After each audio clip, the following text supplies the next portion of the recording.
এই যে দেখতে পাচ্ছ আইসক্রিম লাগানো লাইটিং গাড়ি। উফ হ্যাঁ, সরি কি যে বলছি। লাইটিং লাগানো আইসক্রিমের গাড়ি যে পরপর দাঁড়িয়ে আছে, এইগুলো কিন্তু বেশ দারুণ দেখতে লাগছে বলো। আমার জাস্ট মারাত্মক লেগেছে। আর এইদিকে দেখো প্রচুর মানুষের ভিড় ছিল। অ্যাকচুয়ালি আমরা যে টাইমটা গেছিলাম ওটা ঈদের টাইম ছিল, মানে ঈদের পর যে ঘোরার মরশুমটা ওদের এখনো শেষ হয়নি, তো ওরা এখন ঘুরছিল তাই ওদের চ্যাপ্টার বেশি ছিল। আর এদিকে আমরা নিয়ে নিয়েছি একটা বাবরির চাট। আমি কিন্তু খাইনি, খেয়েছি দিদি আর জিজু। এরপর ছিল চিংড়ি বড়া। সত্যি কথা বলবো এটা আমি খেয়েছি।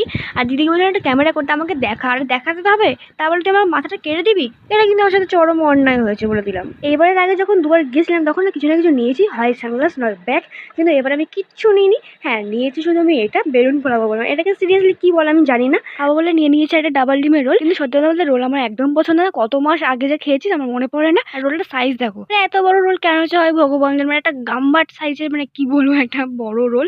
সেটা মানে একদম খাওয়া হচ্ছে কি আমার পক্ষে অসম্ভব। এত খেতে পারি না, জোর করে খেতে হয়।